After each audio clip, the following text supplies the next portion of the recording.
Dear students, welcome back. Let us see another tutorial example related to Mason's gain formula. The question is find the overall transfer function C of s by R of s from the signal flow graph. So here you can see a signal flow graph is given here. So its output is C of s and the input is given by R of s. So we have to find C of s by R of s. That is the output by input, that is the overall transfer function. So by using the Mason's gain formula, we have to identify the forward paths and loops. Okay, so forward paths and loops in the signal flow graph. So let us try to find the forward paths here. How many forward paths are available? So forward path means a path that starts from the input node here, that is indicated as 1, and that ends at the output node here indicated as 5. So let us try to find the number of forward paths here. So this G1, so 1 to 2, then 2 to 3, 3 to 4, and 4 to 5. Here we can see this is the first forward path. Now let us try to find the second forward path. So 1 to 2, is there any forward path? Not available here. Okay, I just want to okay. 1 to 2, 2 to 3 here. So we reached here. Now 3 to 5 here. This is a forward path. So here this one comes here. Is there any other forward path available?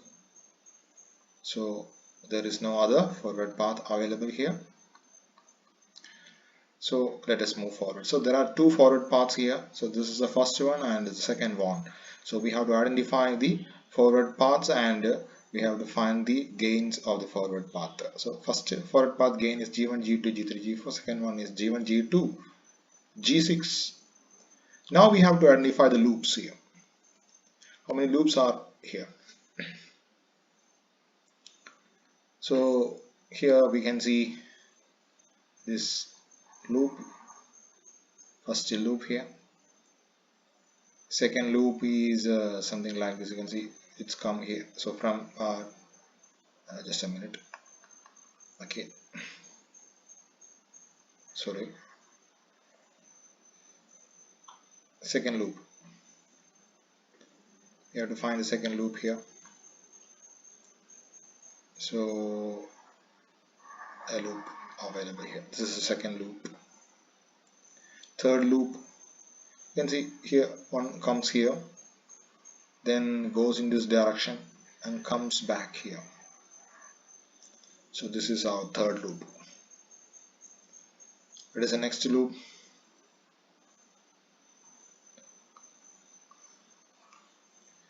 Which one is the next loop? So we have done this, we have taken this one, we have taken okay, the next loop is from 2 to 3 here, then 3 to 4, 4 to 5, then comes back to 2. So here is a loop, so that is the next loop. Okay, so that is a fourth loop, and finally the fifth loop, this loop. Okay, this is the fifth loop. So there are as a whole 5 loops available here. So in this way we have to find the loops.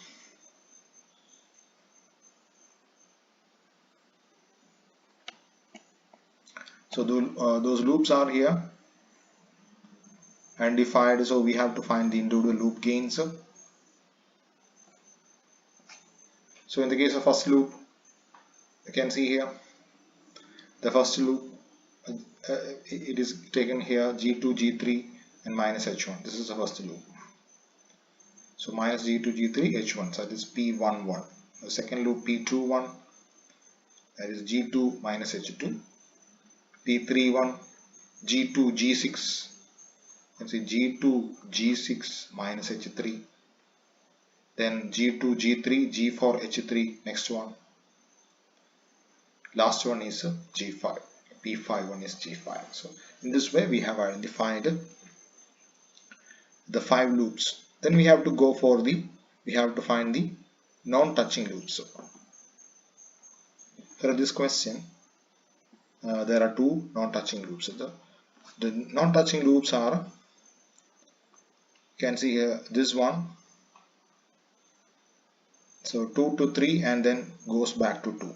There's a loop like this, and here the loop starts from 4 and ends at 4. The next one is something like G2, 2 to 3 and then goes to 5 and comes back to 2, and this small loop. Okay, so these two are the 2 pairs of 2 non-touching loops. So we have to find the gain products here. P12 is given by the product of these two, G2 minus H2 into G5. So minus G2 G5 H2. Here the second one, G2 G6 minus H3 into G5. G2 G5 G6 H3. So minus like that. Now we have to find delta and delta K. So delta, as we already know, delta is 1 minus the sum of all the gains of individual loops. Sum of gains of individual loops. P11 plus P21, P31, P41, P5. There are 5 individual loops are available here. Plus sum of the gain products of 2 non-touching loops. They are P12 and P22. Okay, 2 pairs of 2 non-touching loops are available. 2 pairs are available here. So P12, P22. So we have to substitute those values and find delta. Okay, we have to substitute those values and find delta. Now we have to find delta 1 and delta 2. So what is delta 1? Delta 1, that means delta calculating using the loops which are not touching the first forward path. So is there any loop which is not touching the first forward path? So we can see from the figure that there is no loop which is touching. All the loops are touching the first forward path. So delta 1 becomes 1. Because all other values are 0 here. 1 minus individual loops like that. So there is no individual loop available. That is why it becomes 1.